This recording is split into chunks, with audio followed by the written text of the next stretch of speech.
Hi, everyone, and thanks also from my side for coming to this presentation today. As you can see up here, I am director of the Global Studies Department at Principia College. However, I wear many other hats that I just didn't put on here. I am program director of our Gender and Women's Studies program, and then also lead international efforts at Principia College. However, I'm trained as a cultural anthropologist. So a subtitle you could say to that sort of long title could be that this talk is really the internationalization journey of a small liberal arts college. And along the way, I'll be talking about what just one faculty member can accomplish at a small college and also the limits of working alone. And finally, I'll end up reflecting on doing this internationalization work at a small college. So before I begin, I just wanted to give you a little bit of an overview of Principia College. We were founded in 1910. We do have a religious affiliation to Christian Science. We have around 400 students.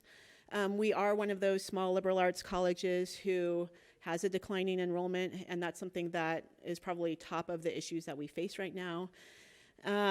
However, we do have a beautiful campus that overlooks the Mississippi River, and we are considered a very good value in terms of liberal arts colleges, number 6, and overall we're ranked 100 in terms of national liberal arts colleges. Just some images of our beautiful campus. We are actually a national historic landmark as well because a lot of the buildings, this is actually a college dorm that you see on campus, were designed by architect Bernard Maybeck. and so, yeah, they're just lovely places for the students to live. We are located in the village of Elsa, which also is on the National Historic Register, as you can see, because of its own homes built from that era. So we're located about an hour from St. Louis in southern Illinois. So basically, before I started this work on internationalization at Principia College, Principia College was already thinking about itself as a global college, and that was primarily for 2 reasons. Number one is that we have about 20% of our student body is international students, ranging in terms of where they're coming from, but right now it's somewhere around 27 countries that our students are coming from. And the second reason is because we have a pretty robust study abroad program, and all of our study abroad programs are faculty designed and led. We aren't the kind of institution that has, collaborations with universities at other places where our students might take classes at other universities. Ours are all just faculty designed and led, and they range from about 3 weeks up until 8 or 9 weeks. Some of the places that our students have recently gone or are about to go are listed on the slide. So I began, with this in mind of Principia already thinking about itself as a global college. I switched hats. As I mentioned previously, I was in our sociology and anthropology department. And when I switched hats to being in our global studies department, that was when I started going to the AAC-NU Global Learning and College conferences. And that really was where I entered the conversation of internationalization. Before, I didn't even know what it was, not familiar at all with the term or what was going on in higher ed related to internationalization. So in 2014, my eyes were opened, and I went back to my college so excited. I was like, this is what we need. We can bring internationalization to Principia College.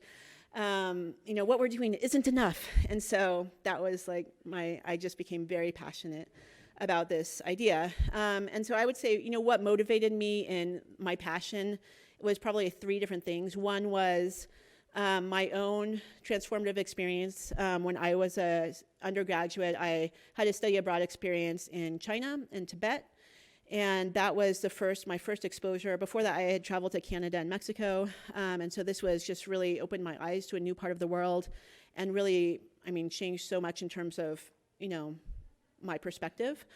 Later on, I did graduate study with a focus on India with cultural anthropology and, my language learning. That was part of my anthropology degree, and just my time, a couple years on the ground living in India through doing language study, and then later on doing my research really also fundamentally changed who I am, I feel like. And so So that was like reason number one of what was really motivating me. I wanted my students to experience something similar to what I had gone through.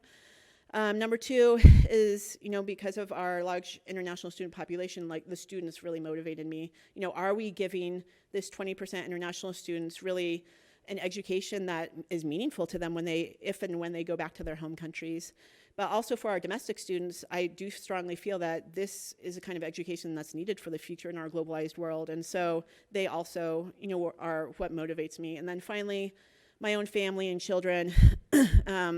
I have young bicultural children, and just thinking about them navigating their own education experience eventually in college, what kind of, in the back of my mind is always like, what kind of education would I want for them?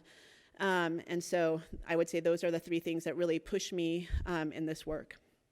So like I said, I came back to Principia College so excited. I started with a literature review because I needed to educate myself more on what is comprehensive internationalization. I included, this is just like a little bit of what I looked into, beginning with what is it. I looked at what is the role of internationalization in higher ed, when did it start, why did it start, what were the drivers of internationalization, who should be included in international efforts, which is basically everybody on campus. What is the connection between internationalization and globalization? And I really like this idea of internationalization being a toolkit of responses available to address, our global world. And so with that in mind, I also did a little research on, what are some elements of our internationalization toolkit. And so I looked at some of the things that other colleges and universities were doing along, all of these lines that you can see up here. But what ended up becoming a real framework for me was the American Council on Education, and not only their definition of comprehensive internationalization, but even more so than that, their framework for comprehensive internationalization. And for me, this was just so useful in terms of thinking about Principia College. And like I mentioned, no one on my campus really knew what internationalization was. I was just educating myself about it. And so for me, this was a really practical tool to frame my own work at the college. And so basically what I started doing was taking these, well, actually before I get into that, I just wanted to mention that, to go into detail and to mention that for each of these 6 areas that the American Council on Education has online definitions of them and elements included in each of them, and so that are pretty detailed. And so for me, it was like, okay, here's what we need to do. So I'll just give you a couple of examples of 2 different areas. So for articulated institutional commitment, they have the definition. They say strategic planning needs to be a part. You need to have, a committee working on this. You should think about your stakeholders. Of course, you need to be assessing your work. And then just one more area, curriculum, co-curriculum, and learning outcomes. They mention that gen ed requirements, should be a part of this, in addition to internationalized courses in the majors, co-curriculum, learning outcomes, et cetera. So what I ended up doing was I started writing these reports that basically use the model of the American Council on Education's model. So each of these reports is divided into 6 areas, which mirror the 6 areas of comprehensive internationalization. And for each area, the structure is basically what does the American Council on Education recommend for each of these areas? What is Principia College doing? And then what are my recommendations for how to get Principia College up to par with what the American Council on Education is recommending? So that's basically my structure. And along with that, I'm also collecting data, the kind of data that helps show what is Principia College doing. And so, for instance, one of the things, this is just a small little sample of some of the things that I looked at. So, the American Council on Education says we need global courses in the major. So I went through our, course catalog, and I'm counting like each of their majors, which you can do at a small college. And so I'm like, okay, how many global requirements do they have? And, and here's, some of what I found in relation to that, some of our majors, languages, global studies, are doing very well. History is doing pretty well, and everyone else is like, not much. I also was sort of interested in our international student population, how is it changing? And so for each of my reports, I looked at the previous 5 years to try to get a little bit of change over time. And so,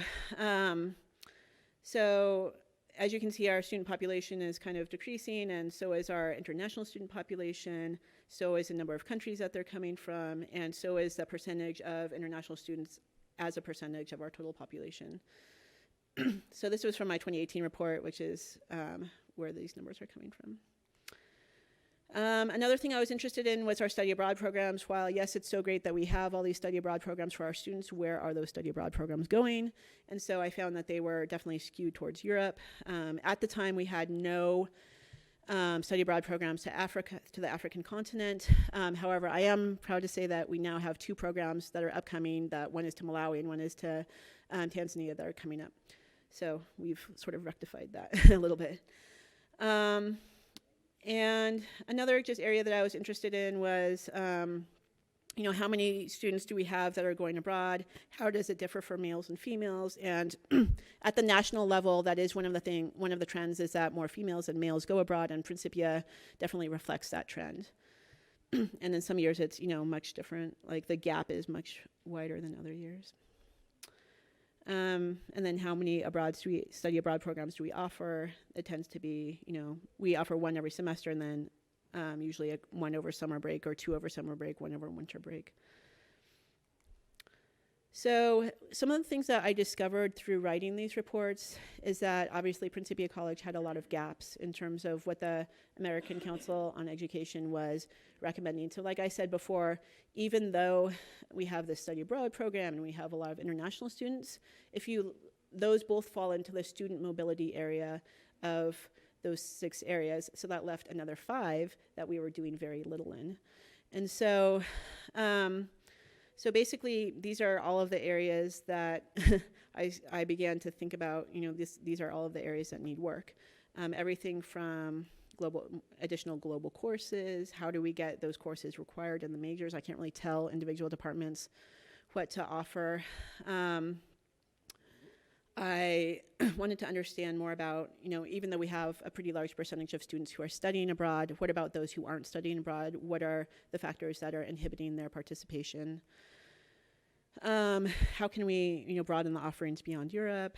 And how can I understand more about the international student experience? Because that's great that we have such a large percentage of international students, but what really is their experience on campus?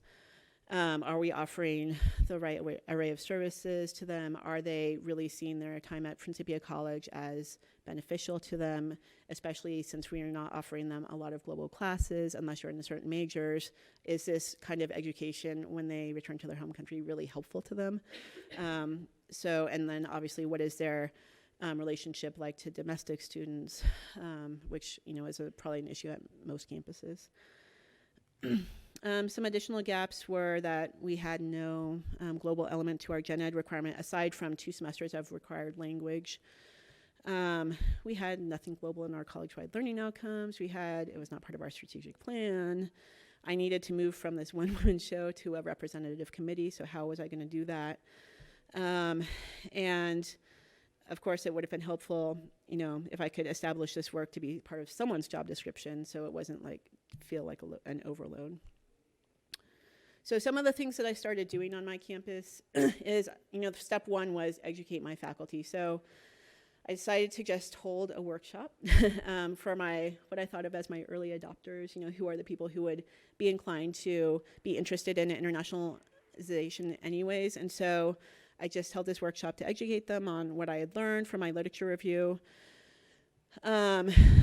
And then I did have an academic dean at the time who was on board with a lot of these ideas. So he agreed to, our strategic plan for this time period had already been established, but he agreed to retroactively add it to the strategic plan and give me a budget of $15,000. So it was something. And then I also decided, with the help of a postgraduate teaching intern that I had, to interview seniors at the college and just ask them why had they not gone on a study abroad program, or why had they gone on a study abroad program.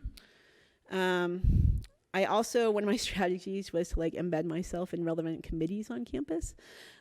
So I was already part of our faculty leadership team on our, what's called our faculty council. And so I just happened to be on it at a time when we were talking about revamping our college-wide student learning outcomes. So I was, able to push for having something global in those when they were redone. And I'm proud to say that we got global citizenship in there. And for me, I ended up pushing for the term global citizenship because through a literature review of that, for me, global citizenship came to mean 3 different things. One was global learning. Number 2 was intercultural competencies. And number 3 was active citizenship. And I thought that combination, for me, I didn't want to just have the global learning part without the intercultural piece. They were both, I saw them working hand in hand with one another. And then, obviously, the active, our students, as I'm sure many of yours are too, want to change the world. And so, the active piece provided them a venue for doing that. So I then ended up creating a committee. At the time, it's called the Global Citizenship Advisory Board because at the time I was also trying to create a Center for Global Citizenship that I thought, sure, it'll take a few years to create this center. So in the meantime, I'll at least preemptively create this advisory board so that we can just start working on these issues. So it's not just me. I have a cohort now that is interested in these issues. So, and one of the things we started doing too was thinking about, okay, well, yes, many of our faculty have traveled abroad and are involved in our study abroad programs, but how can we encourage them to do more travel and to bring that back into the classroom? So one of the things we started offering through the Global Citizenship Advisory Board was these travel grants. And we already had faculty research grants that were available, but these were for the specific purpose of faculty traveling to a country that they hadn't been to before, learning about that country, and then bringing it back into their courses. And so, as part of their write-up from their experience, they have to talk about how they did that, which class they're going to bring this into through a case study or whatever it is. We also were able to get some faculty and staff enrolled in an intercultural learning and teaching course. This is through Dr. Tara Harvey. And we had a collaboration with Student Life because they were doing nothing in terms of onboarding new students in an intercultural way. We've used some of our funds also for professional development for the faculty on various topics. And then currently we're, like I said, I'm embedding myself in various relevant committees, so I'm also on our Gen Ed committee. So when it ever comes up that we're going to redo our Gen Ed, which keeps getting talked about, I'll be there and ready to push, the global piece. We're trying to, learn more about the domestic and international students' experience through it. We're going to try focus group interviews. We have some previous interviews that need to be analyzed about what, could be done to make Principia College more global. And then currently we're collaborating with our Center for Teaching and Learning to try to bring, intercultural learning activities to our faculty. And then we're currently working on our strategic plan, so just trying to get that element in there, in addition to more professional development. So that's kind of what we're working on now. Things that ended up being squashed by my, by an interim dean of academics that we had. She was like, no more centers and no more certificates. She was not into either of these ideas. However, she was interim and is now gone. So, so I'm not going away. So I might try to resurrect these ideas. So overall, reflecting on doing this work at a small college, I really feel that because, I actually don't know how I would do this work at a big research university because we're so small, it was easy for me as one individual to be able to get that bird's eye view of the campus. And in order to see what needed to be changed. I also, data was easily accessible for me. I talked to our registrar's office, our international student office, our study abroad office, and was able to get data from these relevant departments, and they had no problem sharing it with me. And, I did find that departments have been supportive of efforts, and so as my budget keeps shrinking, I've reached out to different departments, and they've been willing to help fund different initiatives. And then it's easy to build relationships, throughout the college. In addition to that, my deans and president are fairly accessible to me. So some of the roadblocks that I experienced are, I mentioned that interim academic dean. We've had quite a lot of turnover lately, which in some way you could say it was a roadblock, like in terms of those couple initiatives, but